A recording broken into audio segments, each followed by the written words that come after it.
As fun it is to watch and talk about the convention, there's a little non-convention news out there. I'm not sure if you guys know this, but it was announced today that Fox News CEO and Jabba the Hutt cosplayer Roger Ailes was accused of repeated sexual harassment. Well, today he has resigned as the head of Fox News. Now, this resignation is a bit of a shocker. It comes on the heels of a Fox News internal probe. Internal probe, of course, is one of the things he was accused of asking for. Now, I just want to say that although I spent well over a decade making fun of his network and him and the damage I think he did to the world, the news of this man losing his job gives me no pleasure.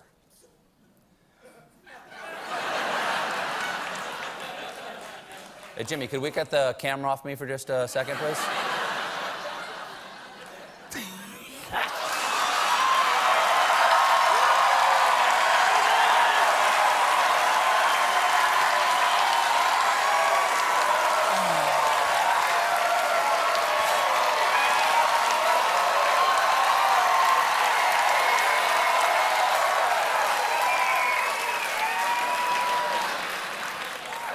If only there was someone I could share this lack of pleasure with.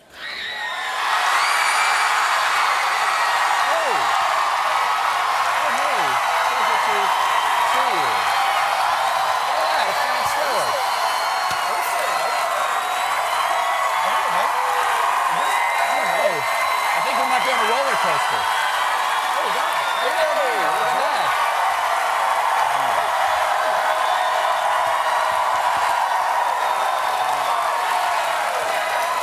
Good to see you. Hey, what are you guys talking about? What? I miss everything. Normally this time of night, there's no one here. I'm usually just sleeping. What were you guys talking about? Oh, what were we talking about? We were just, you know that Roger Ailes was accused of sexual harassment? Don't, I might have read something. Okay, yeah, well, today, Roger Ailes stepped down.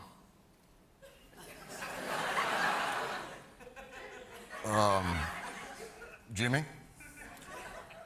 Could you take the camera off of me for a second?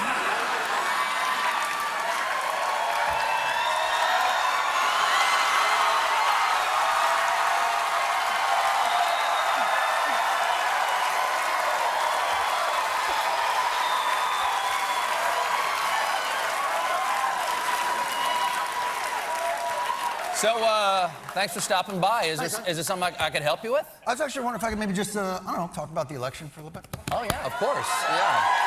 Go ahead. Yeah, go ahead. Go ahead. That's great. I'm actually, you know, for me to do it, I'm kind of used to it.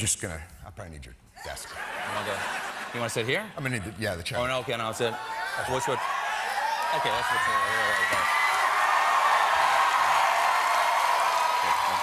It's really nice down here. America! You gotta go look at that. It's been a while since I've been. Actually, John, before we got it. These. You gotta do this. You gotta do this. Yes. Oh yeah. Okay, hold on a second. Oh. There, now you look. We're not. Sure. That's hair. There you go. That's actually. There you go. There you go. Clip-on goes right on the hair. Have a good time. That's all right. Thank you so much. Hello. How are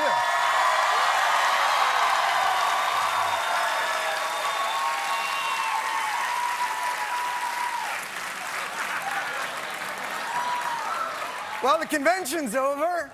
I thought Donald Trump was going to speak. Ivanka said that he was going to come out. She said he was really compassionate and generous, but then this angry groundhog came out, and he just vomited on everybody for an hour. But the Republicans appear to have a very clear plan for America. They've articulated it throughout the convention. 1, jail your political opponent. 2, inject Rudy Giuliani with a speedball and Red Bull enema. And then 3, spend the rest of the time scaring the holy bejesus out of everybody. But I'm not interested in that. I'm actually interested in gymnastics.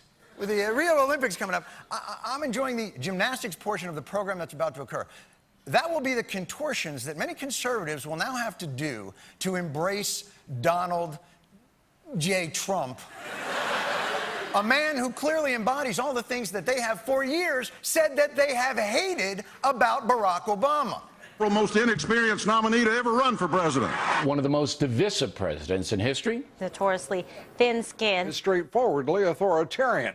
He's a raging narcissist who has no grip on reality.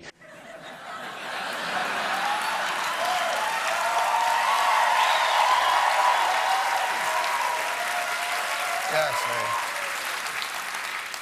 a thin-skinned narcissist with no government experience.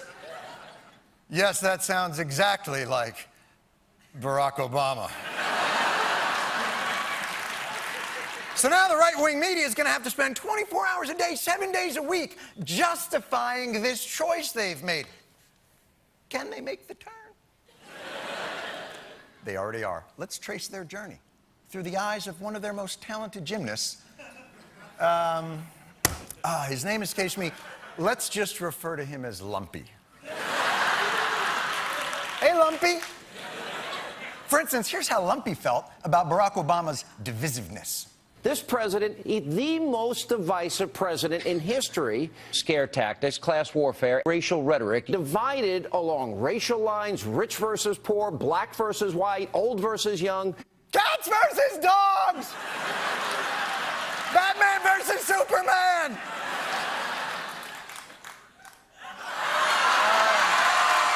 That one against the other two. I've been out of the business a while. I don't know what that is, actually.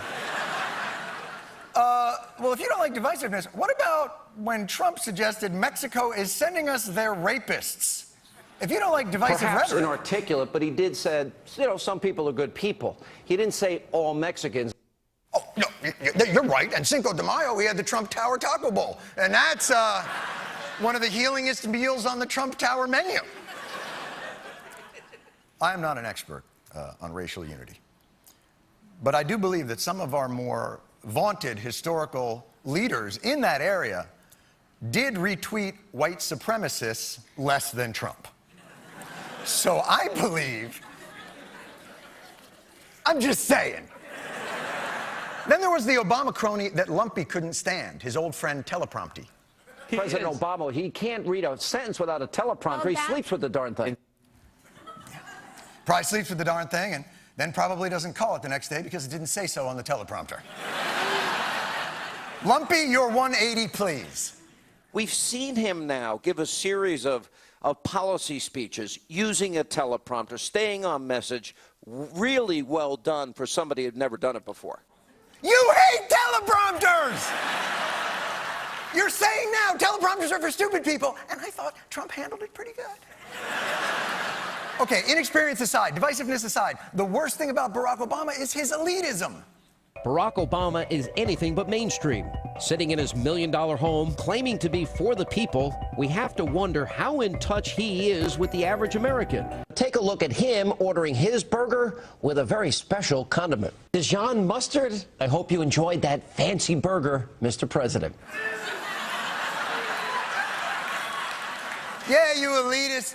You probably eat that burger with your mouth instead of acting like a real American and having a Magnum fired up your ass like they serve them at Arby's. That's how they serve them, actually, at Arby's. They shoot them right up your ass. Meanwhile, here's how Lumpy feels about the guy who sits in a literal golden throne at the top of a golden tower with his name in gold letters at the top of it, eating pizza with a knife and fork. How do you feel about that guy? I thought one of the more fascinating descriptions of your dad came from you. You once called him on my show a blue-collar billionaire.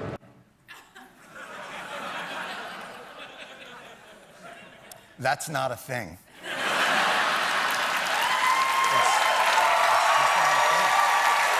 You know what? Please. It is true. Trump does seem like the kind of guy you want to sit down and own a fleet of airplanes with. Look, all that stuff is actually superficial, and I'm sure it's easy for people without ethics or principles to embrace someone who embodies everything that they said they hated about the previous president for the past 8 years. Because really, for a president, it's about what's inside. And that's where Lumpy and friends, that's where they really have found the president lacking. Who sits in the pews of Jeremiah GD America and America's chickens have come home to roost after 9/11. Is that a Christian church to you? He says he's a Christian. I'm a Christian. I wouldn't go to Reverend Wright's church. Obama would. He's the type of Christian that's, you know, not Christian. Well, you know what, though? When the Pope said that Trump's talk about immigration was not Christian, surely that gave lumpy pause. Who is the Pope to say that Donald Trump's not a Christian? How can a Pope or anybody decide if somebody's a Christian in their heart? Yeah! Who died and made that guy Pope? No one, actually, right? Actually, that guy just retired. I feel that. So let's just say it for real. Here's where we are. Either Lumpy and his friends are lying about being bothered by thin-skinned, authoritarian, less-than-Christian readers of Prompter being president, or they don't care, as long as it's their thin-skinned, prompter, authoritarian, tyrant, narcissist. You just want that person to give you your country back because you feel that you're this country's rightful owners. There's only one problem with that. This country isn't yours. You don't own it. It never was. There is no real America. You don't own it. You don't own patriotism. You don't own Christianity. You sure as hell don't own respect for the bravery and sacrifice of military, police, and firefighters. Trust me, I saw a lot of people on the convention floor in Cleveland with their Blue Lives Matter rhetoric who either remained silent or actively fought against the 9/11 First Responders Bill reauthorization. I see you, and I see you. You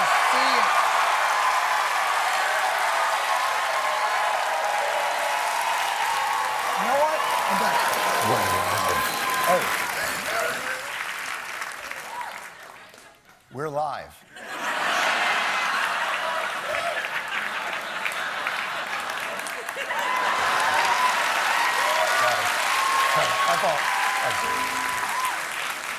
Never been on a television show with stakes before.